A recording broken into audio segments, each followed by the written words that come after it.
Joining us this morning to discuss Yemen's musical traditions is Jean Lambert, an ethnomusicologist who has lived and worked extensively in Yemen, spending more than 30 years researching Yemen's oral traditions and musical expressions. Jean has worked with some of Yemen's most renowned musicians, archiving their sounds and working towards the preservation of Yemeni music. As a prolific researcher and associate professor in Paris, when he isn't deeply immersed in his work, you will likely find Jean an accomplished musician himself, playing a traditional Yemeni instrument, sometimes making intricate sounds with a copper dish, or singing traditional Sarani songs.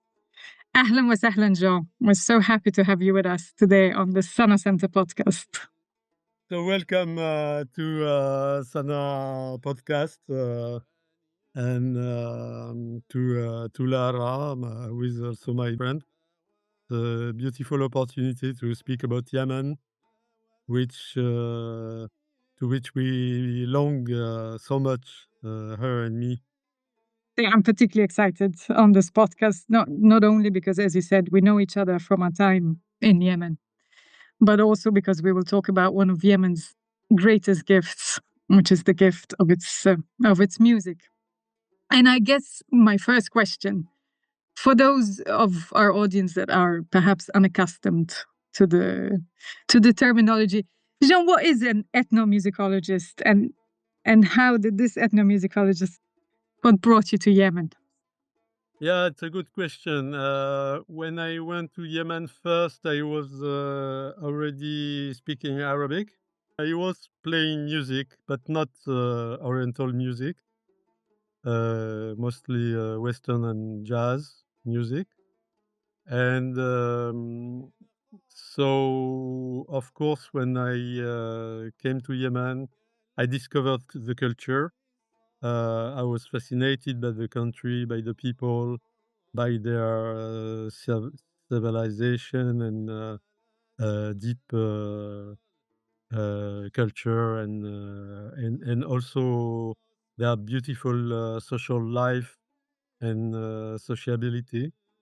And then gradually, I discovered also Yemeni music, and I was also fascinated. And gradually, I was interested to Yemeni music, but also before through poetry and oral literature. So my work actually combines very much poetry, oral literature, and music. One of your first publications on Yemeni music, I think on Sanani music in particular, was called, it's in a French title, but the translation is Medicine of the Soul. And I think for anyone who has spent any time in Yemen, it is impossible to separate the memory of Yemen or the country from the music. You can say that about every country, but perhaps more so about Yemen. And maybe in many ways you could say, if you agree, that it is one of the strongest expressions of its soul. And, not all of our audiences will be familiar with Yemeni music, but I wonder if you could tell us a little bit just how central are music traditions to Yemeni people and to Yemeni society. Yeah, sure. Actually, the medicine of the soul is an old expression which was forged by early Arabic theorists of music, theorians of music in the in the Middle Age. They were saying that music is flowing in the human being like the blood is flowing in their veins, and that it cures the soul, by just by listening to music. And I discovered that the Yemenis themselves today are very aware of this process, and they call it themselves like that. In Arabic, they say طب النفوس or غذاء الروح, also, the nourishing of the soul.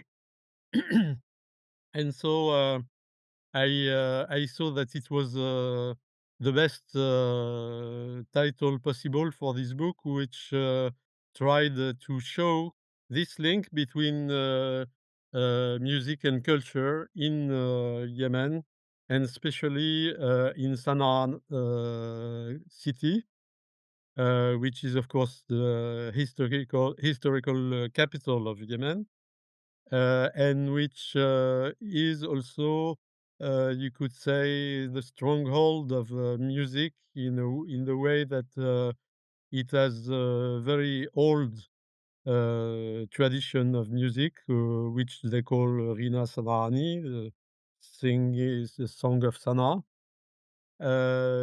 which can be traced back to at least the 13th century, with the first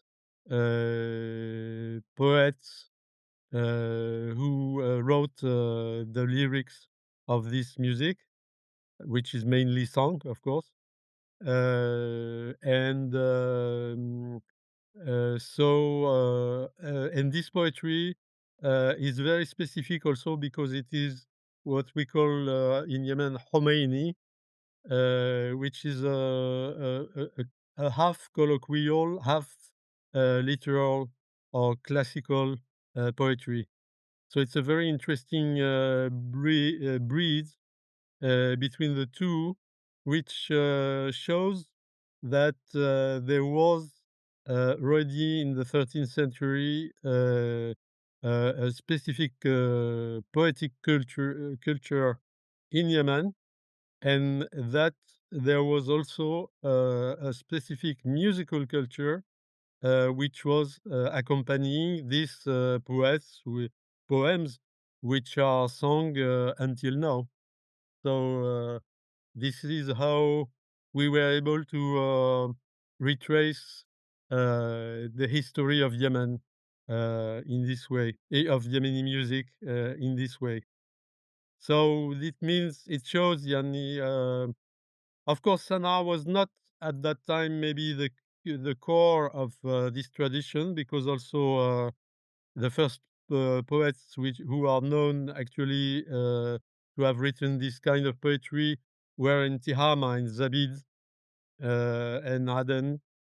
But then Sana'a became the center of this tradition. So this is why we call it the Song of Sana'a.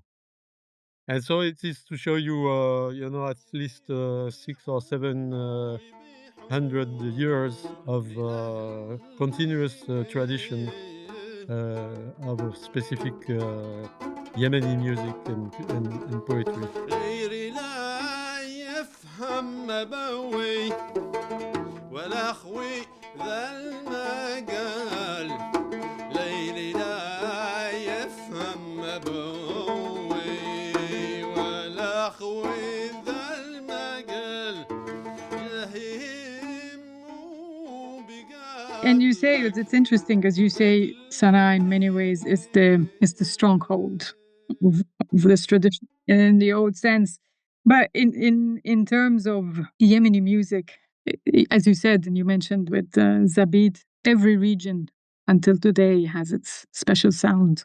And the diversity and the music from Hadramaut and the music from Lahj, which is I'm trying to think for someone who's not a professional in music, but the way I felt it myself, like from Lahj, for example, it's a music that wants to make you move and it wants to make you dance, and it's upbeat.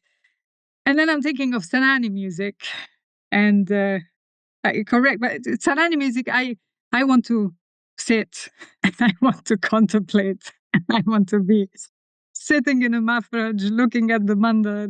I don't know. It has something very different, but it's very profound. Of course, This is also what I studied in my book. Is these special sessions of social sessions in Sana'a, of course during Qat, but actually before maybe the second half or during the first half of the 20th century, people were not chewing that much, but they were sitting and drinking coffee, for instance, in the afternoon, not in the evening. So this is very special because they call it el maqyal, which means to have a nap, but actually in this case it is the contrary. It is a time of nap, but people don't sleep.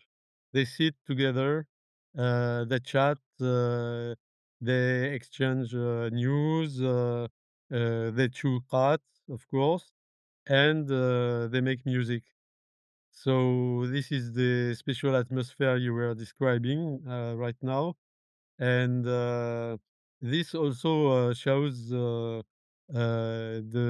deep relation between music and society in Yemen, and these sessions have a certain, you could say, social ritual. You begin at a certain time, in a certain way.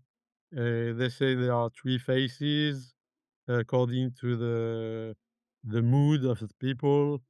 Of course, there is the sun which is going down and also making the rhythm of the session. And music also is entering this whole ritual in its own way, and it has also some rules which are ruling music and music listening. For instance, when there is the prayer of Maghreb, they must stop the music by respect for the religion, and so on and so on. So it's a whole. We call it in anthropology. A, wh- um, a whole social fact, something like that, which is really an event with all of the aspects of the society are mobilized, and music, of course, very often in the center. A live music, of course, also recorded music when people don't have a live musician. But in Sana'a, I was very happy to discover that there are so many musicians, and you could find so many sessions in the same day, in the same time, with all with musicians.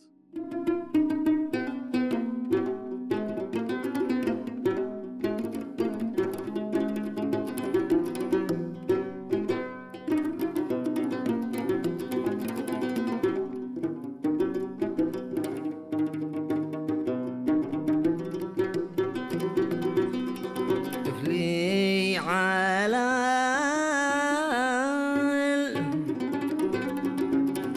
المسعى وباب السلام هي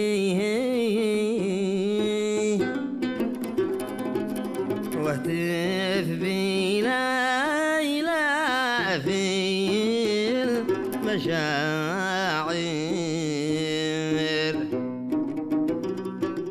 Jean, it's a shame that this is an audio podcast because this image that you're painting a couple of months ago, your dear wife, Najwa, who also spent a long time in Yemen in a different field, gave me a gift. And because you archive a lot of music and you record it in CDs, and she gave me one CD of yours that you worked, I think, with a filmmaker, and it's got Yahya Nunu, who I think is a musician, in the front.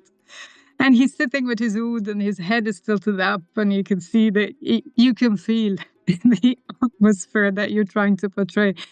And you call this, I think it's a quintessential image, and it's nice for people who are listening in to grasp this concept. You you call the CD the Hour of Solomon in French. Yeah, Solomon hour or Solomon time.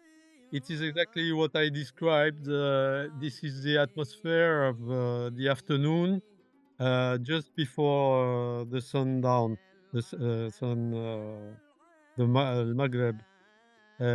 So it is part of this ritualization or symbolization of the relation between people. They say, why Solomon? This is a big question. And actually, I discovered by myself, because the Yemenis were not aware of it. But in Quran, there is a verse which says that Solomon was contemplating a horse show at dawn. So before the dawn of the sunshine, and he was fascinated by the light of the sun on the legs of the horses. So fascinated that he forgot to pray. Imagine. And this is exactly the situation of the Saa Sulaymaniyah, because people are fascinated by music, but there is a prayer which comes at certain time around, let's say 6 o'clock or 6:30, according to seasons. And so this is a very deep symbol, because even the Yemenis were not quite aware of that. They speak about, they have other interpretations which are not far, but I think this link with the Quran verse is very strong. It shows, if you want, the status of aesthetics in society. Aesthetics which, of course, it can be so strong on the human heart that it can let him forget his duty, and that when you enjoy music or any art, you have also to be aware of the world around, not forget everything. I mean, your work was in researching musical traditions, archiving musical traditions, but that means you also bonded or mixed a lot with these rituals with musicians. So you must have spent a lot of time with. I wonder if you could tell us some of the bonds or some of the musicians you've collaborated with, or like, because this must have been quite central to you in a sense. You've also been let into a world. That's right. I can say the most impressive moments I lived with the Yemeni musicians was with my friend and my master, peace on his soul, Yahya Nuno, that you met yourself. He was defending the idea that you cannot play music just for 1 hour or 2 hours, but you have to spend the whole night. And he enjoyed it, to play the whole night. And so he was obliging us to sit and to chew cat even in the night, to stay aware, of course, and to stay awake. By the way, it's an old tradition, because the zakat was imported by Yemenis from Ethiopia, by Sufi, by mystic people who were chewing to spend the whole night praying and making Sufi rituals. So this was more or less the idea. But for Yahya, it was mostly profane music. And although he was very religious, and so we used to to begin actually the maqyal afternoon. Then we would stop for the prayer. Then we would chew again, and then we would have dinner, late dinner, maybe at midnight, and then again chew and play Right. music Maybe we until did away the dawn. with that bit of the story. So, so it was quite I see it. exhausting. It was Yes. something like 15 hours of music non-stop. شخص بمن قد رصف في صحن تلك الخدود أزهار متجانسة ألا لا مزهر متجانسة إني تشككت حين عاينت تلك النهود And Jean, I guess what I'm thinking is, you're talking about these big sessions, and these are mostly, in a place where it's mostly dominated by men, but it would be misguided to say that music is dominated by men in Yemen, because women also play a role. No, of Where do course, they feature? the main thing is that women traditionally, but not only in Yemen, in the whole Arab world, women were not allowed to play melodic instruments like oud, violin, we can say flute, oboe, and all the and so on. So they used to play drums and to sing. And in Yemen and in Sana'a, women also spend a long time with music. Especially, they used to play during wedding parties or also newborn parties, or things like that. So they have, but they used to have their own music, which is quite different from the men, you know. So it's in a way it is unjust because they were not allowed to play oud, but in the other way they were enjoying music as well. I remember it, and I think you were collaborating with two Yemeni women. I think I remember that, and they were recording informal. Was it lullabies or folklore music? I can't. Yeah, everything. They recorded everything, and we just issued actually with them one beautiful book in Arabic about the oral literature of the Sana'ani women. Her name is Fatima al-Baydani. Yeah. So the book was just published in Egypt and in Cairo, and it is very beautiful. It's called Hajibi Yemma Alayya. So it means mother protect me from the evil eye, something like that. And Even though you've been outside of Yemen, John, for quite a long time, but you're still working on Yemen, and you're still working on its music. no, very intensively because given the situation, this is the only way I could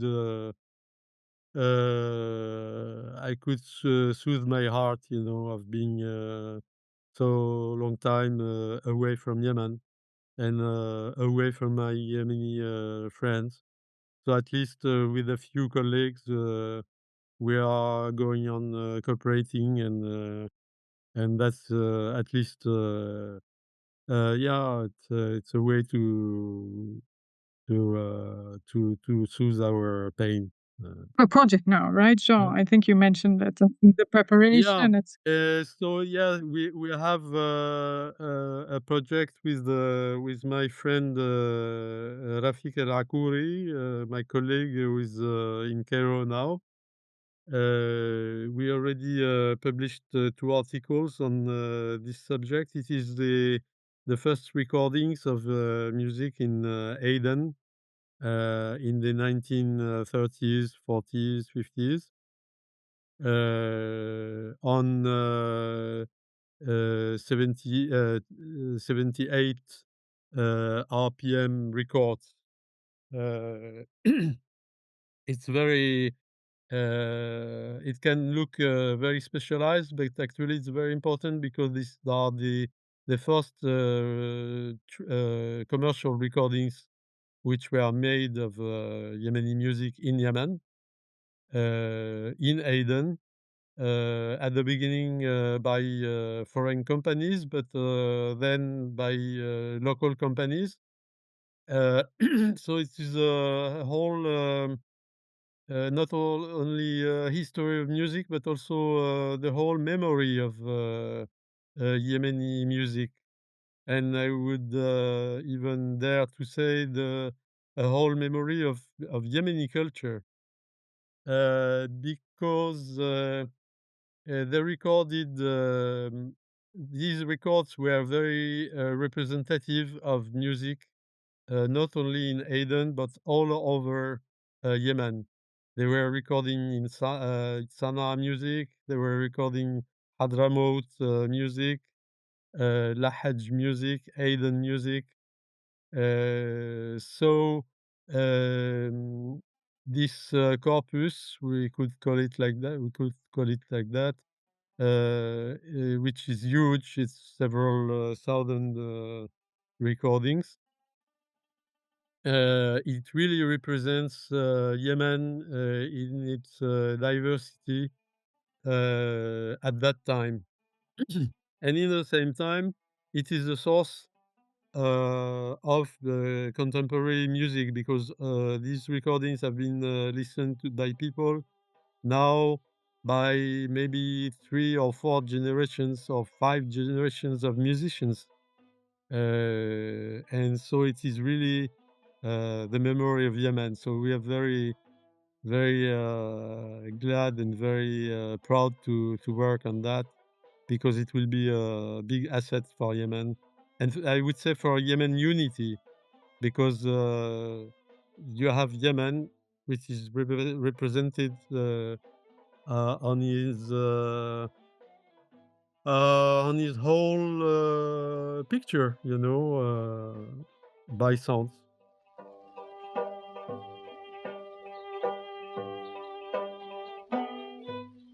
سمناك قلبي ما ختم نظرة خدودك والمباسم ولك كده حالي ومالي. Yeah, so in many ways, it's not just researching music and oral traditions, and also that encompasses poetry and rituals, but also recording history through music. But recognizing that I don't want to end this podcast without mentioning the fact that you're also a musician and an accomplished musician at that, and that you play Yemeni instruments.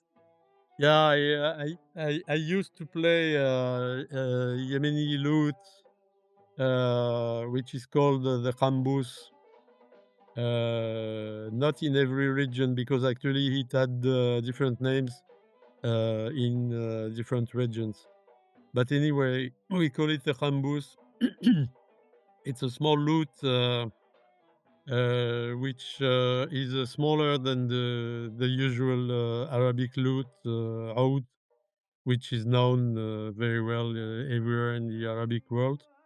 Instrument is very special. Actually, when I was in Sana'a, I discovered this qanbus, because nobody knew it abroad. It was really forgotten. And I discovered that only 2, 3, 4 people only were playing this instrument. So I felt immediately that it was so precious, and I concentrated on it, recording as much as I could this instrument, and also trying to play it, of course, and also trying to revive the lute making with Yemeni colleague and friend, Fouad El-Ghatari, who actually learned with me. We learned together how to make an instrument because there were no lute makers anymore. The tradition had been lost, completely lost. It's quite different. It's quite different. So you will listen to the recordings. It is a milder sound. Why? Because the qanbus has a skin, a goat skin, on its table. Actually, the table is skin, so it makes a sound which is much milder and sweeter. So I liked it so much, from the beginning, and I learned to play also with 2 or 3 masters in Sana'a. One was Yahya Nunu, another one, especially this one Hassan Al-Ajami, that you knew also, who taught me most of his art, and so it was such a beautiful adventure, to discover this playing and trying to reproduce and to learn with them, and also Mohammed Al-Damari. This is in a way kind of safeguarding this music in playing it. And I must say now that I have the great pleasure to see that although all these old musicians stopped to play, most of them because they died, and but now there are quite a few number of young musicians who play these instruments, thanks actually to our work by building the instruments. So actually, the lute maker Fouad El-Ghatari was able to make many of them and to sell many of them, which help him to make a livelihood out of it. And these new musicians like Mohammed Al-Hajri, who lives in Cairo, he plays on the qanbus. Ahmed Tashi, who is still in Yemen, and other ones, even well-known musicians like Hussein Mohib, for instance, plays also, not always, but sometimes he plays qanbus. Abdel Basit Al-Harithi. So this is a great satisfaction, that we were able to continue this tradition, or at least to revive the tradition by the lute making, and the presence of the instrument itself now on the Yemeni artistic scene. قالت ما الوصال حين خاطبتها الوصل قالت ما الوصال وش تبغى من الوصل.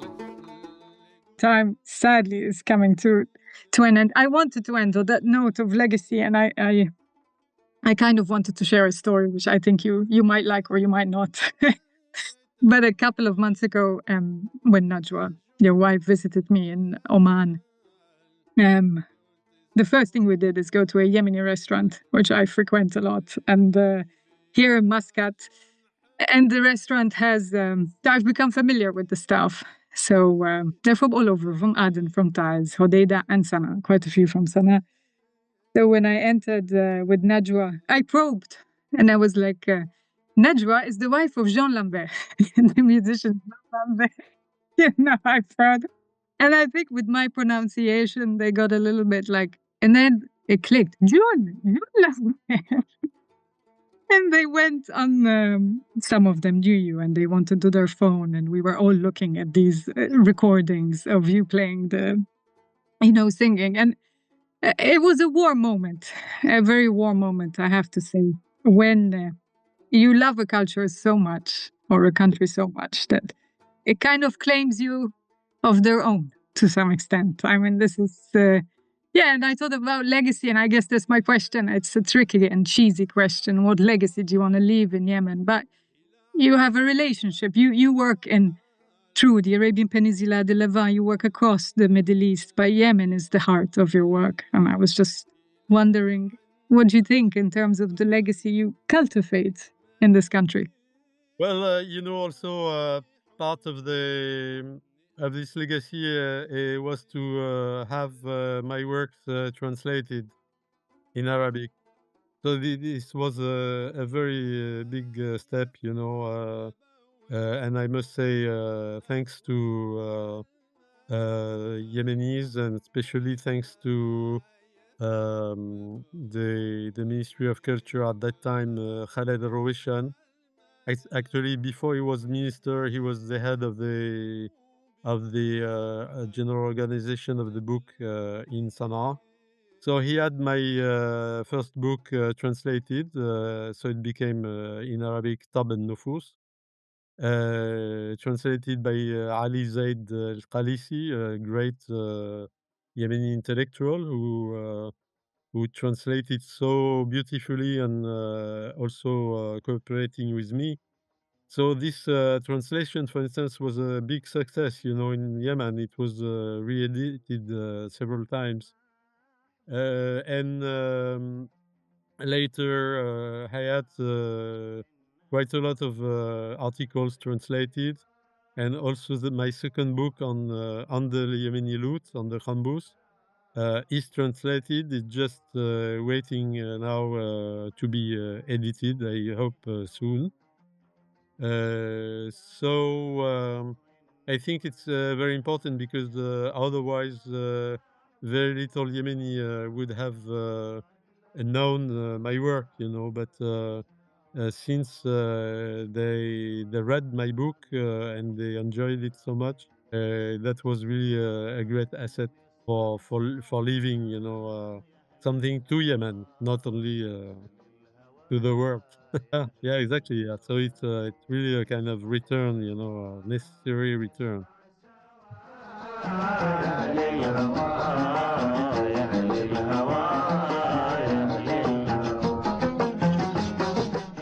Joe, I can't thank you enough today, honestly, for this beautiful gift that you gave us today, and to talk about something so beautiful, and to talk about, you truly warmed our souls this morning at the Sana Center. Thank you, Jean, so much. Thank you. Thank you. It was the same for me.